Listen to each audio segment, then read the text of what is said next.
So ayan, natapos na tayo nagpalit mga kamix. So ito na yung pinalitan natin, no? Wala na, balik na. So dito talaga siya kanina. Yan. Dito siya lumalabas yung tubig dito. Nakas na yung tubig mga kamix, no? Oh. Ayan, gagawin tayo ngayon mga kamix. DIY na naman tayo.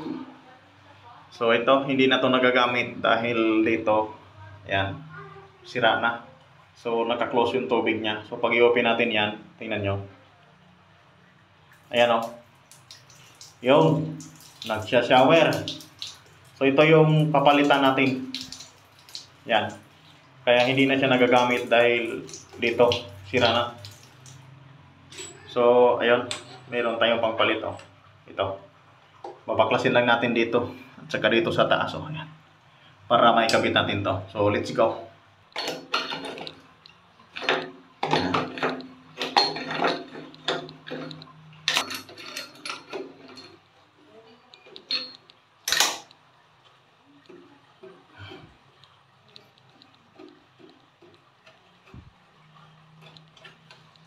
Yun, tanggal na.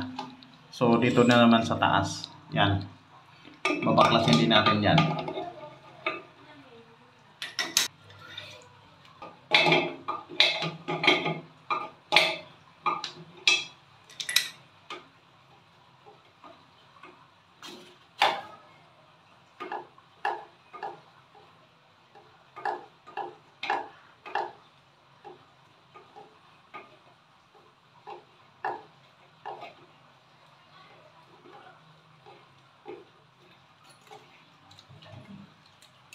Tanggal na mga kamix, oh.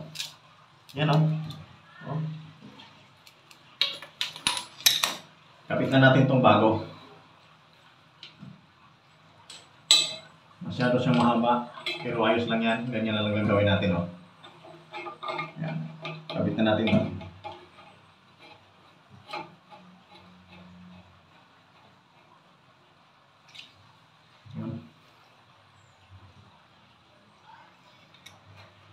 Kita na lang natin ito sa taas.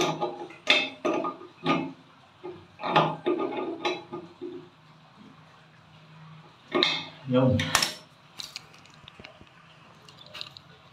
Tapos dito na tayo sa baba.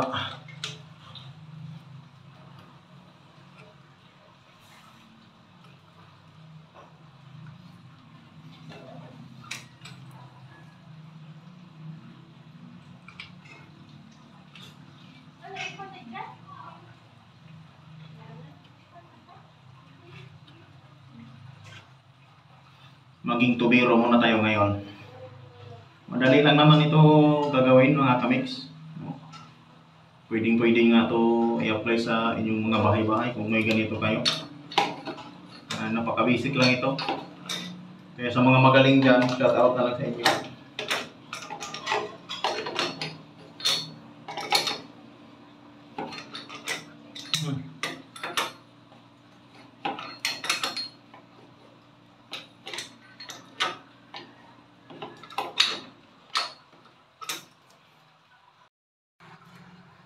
So ayan, natapos na tayo nagpalit mga kamix. So ito na yung pinalitan natin, no?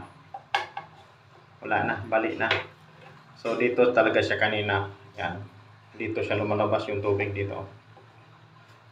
So ayan, bubuksan na natin. Titingnan natin kung may tagas ba. Kunan natin yung tubig. So ayan, no? Walang tagas, pati sa taas. So buksan na natin. Ayun. Nakas na yung tubig mga kamix, no? Oh.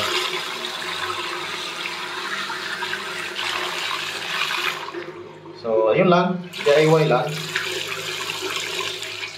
Malaking bagay pag marunong tayo sa mga gawa-gawain para hindi na tayo tatawag pa ng babayaran. Ayun, no? So yun lang, thank you for watching.